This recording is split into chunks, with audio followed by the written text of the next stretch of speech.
Steel rain, this is Phalanx 1-5. Fire for effect, over. Phalanx 1-5, this is Steel rain. Fire for effect, out. Grid 17 Tango, Lima Golf 320879, over.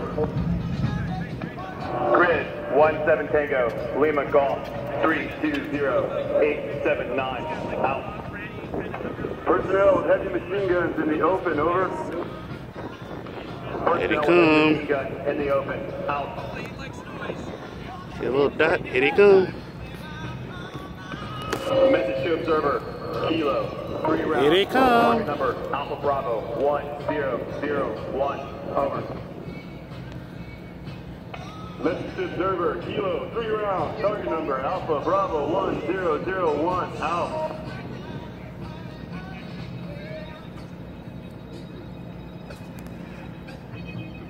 Shot, out. Shut up. Now, ladies and gentlemen, the shot has been fired. It's coming from Bell Island. The observer, Captain Jeff Smith and Sergeant Blake Broomfield are down there calling it in. Let's watch. Let's see if we get a direct hit. There's a chopper down there.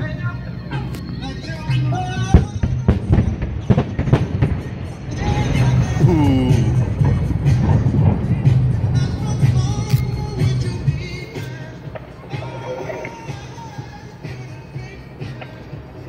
This is Phalanx 1-5. End of mission, target number Alpha Bravo 1001. Heavy machine guns and personnel neutralized, over.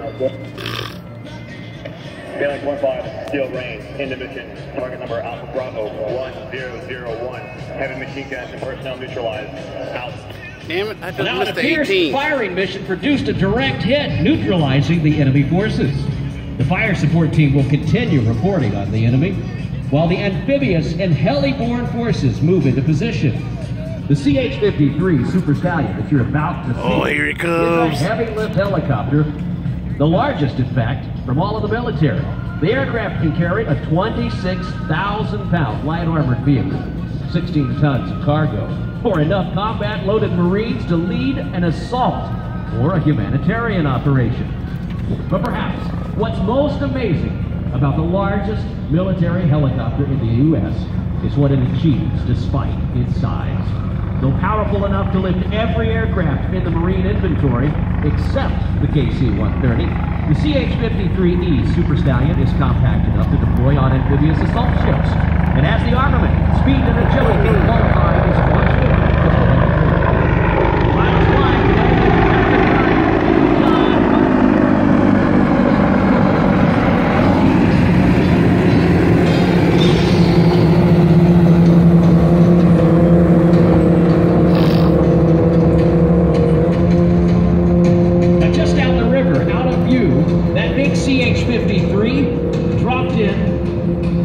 Purpose Marine Aircraft Task Force.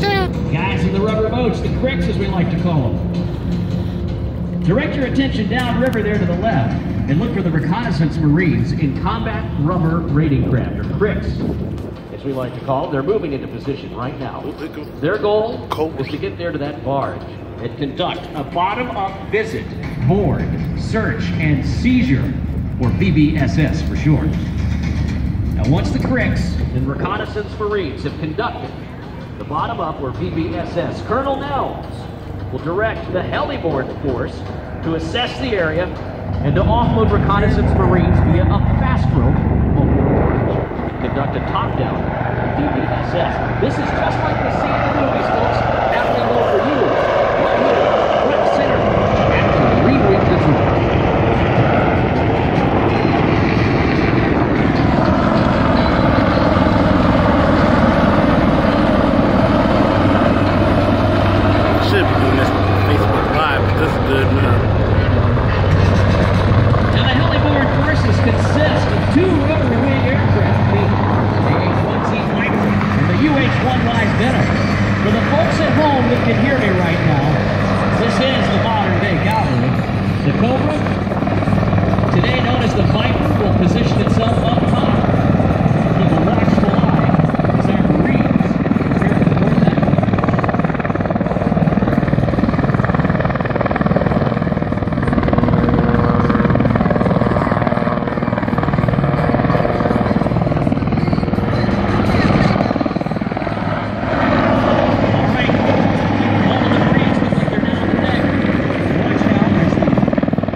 blade versions, venerable aircraft and helicopters that served in Vietnam. Watch now, though, as our reconnaissance Marines prepare to take out the pirates on board that barge.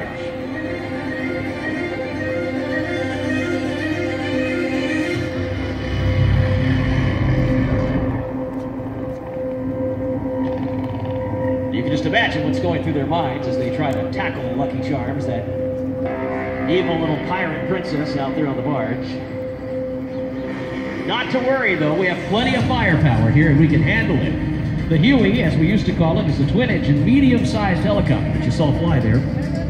A 50 cal in the door or a 7.62-inch minigun. The weapons are employed by the helicopter and the crew chiefs, who are all enlisted aircrew members. In addition, the Venom, formerly known as the Huey, also carries 2.75-inch rocket pods that can operate an advanced navigational and targeting thermal imaging system. A nice job there by our heliboard forces. Now we're going to talk about something completely different for you today, folks. If you look downriver, you will see one of the latest aircraft in the Marine Corps arsenal. I'm talking about the MV-22 Osprey. I don't even got to narrate. It's not an airplane. It's a tilt-rotor aircraft. But this thing is straight out of science fiction. I want you to watch now as those giant 10,000-pound engine pods begin to transition forward, taking it from vertical flight into horizontal flight. That's right, 8 degrees per second. Those big booms can come down, those big nacelles. That translates to the changing from an airplane flying around 250 miles an hour into a helicopter that can land in about 15 seconds or vice versa. Now you're not going to be able to hear as these things come forward. But I want you to watch the transition because it's something we said earlier, straight out of science fiction. Watch that. The short Marine Corps MV-22 Osprey is complete. Transition.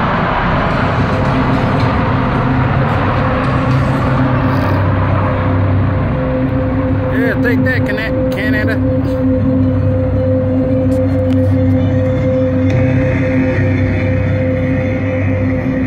Now the commander today in the lead MV-22 is Major Bossart, and his co-pilot Captain Kim. The crew chiefs are Corporal Stallings and Corporal Lee today.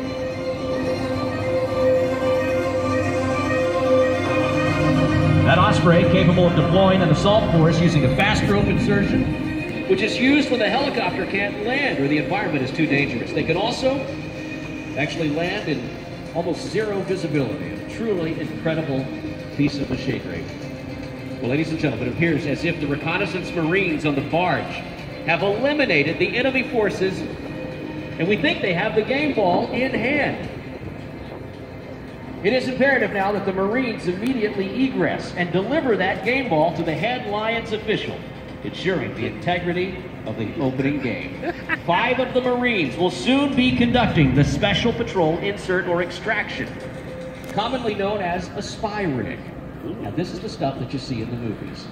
Now, they got in with the spy rig, they're going to get out with the spy rig. This is what it's all about. This system developed as a means to rapidly insert or extract, as we have been talking about today, these folks from the barge. Now watch here as the helicopter swings into view.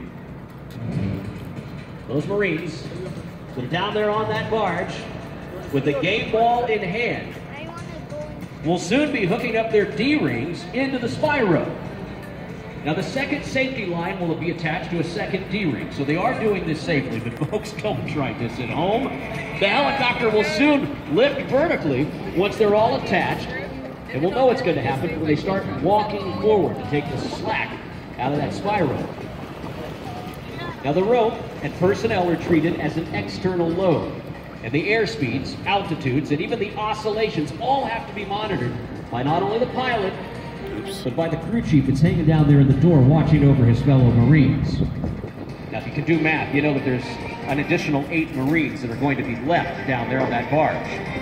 So how are we going to get those folks to shore? They're going to actually carry the game ball, I'm told, in the combat rubber raiding craft, the Cricks. This craft, again, specially fabricated rubber inflatable boat, often used by the Navy SEALs and the Marines. Provides the Marines over-the-horizon transportation, inserting lightly armored raiding parties or reconnaissance teams on beaches, piers, offshore facilities, larger vessels. Now watch them. Helicopters are inbound. Soon, these Marines will be looking at this.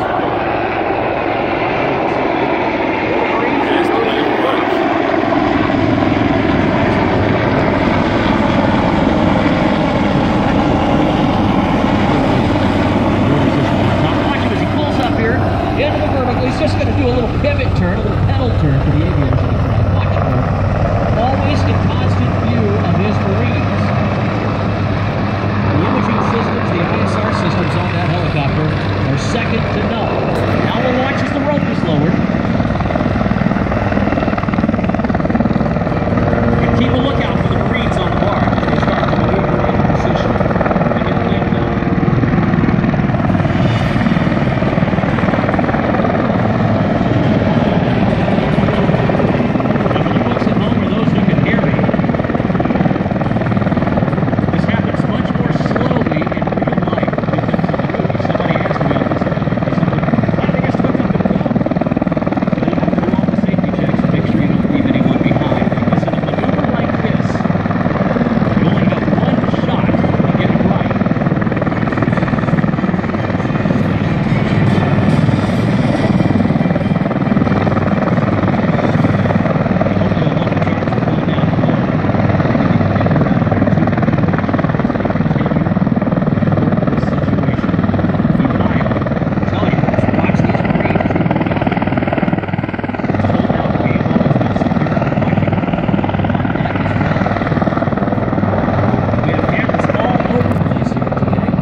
The Marine Corps flag hanging down from our Marine on the bottom of the spy rig there. A nice job by all of our airborne Marines right now. Now look down below and let's transition back, because upon establishing that 360-degree perimeter, all of our Crick Marines that are loading into those combat raider boats, you'll see them, they're getting in right there on the side of the barge. The game ball is actually flying over the bridge. This mission is not complete, folks, until we get the game ball back ashore here. Now, Detroit, do you think you can help us do this? Remember, the Marines serve for all of us.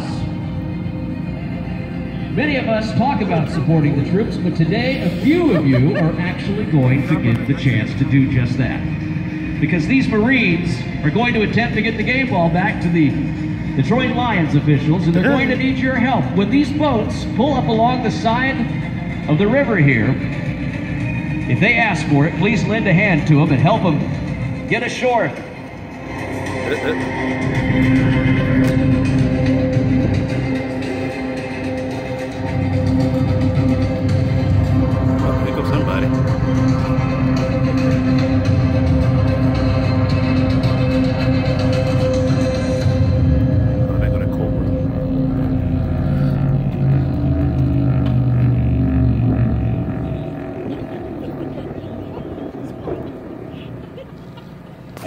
moving? Do we have movement? We're looking for movement, folks. We're looking for movement down there from the Marines. We're hopefully radioing in. Hopefully that pirate hasn't gotten a hold of it, Lucky Charms. She's pretty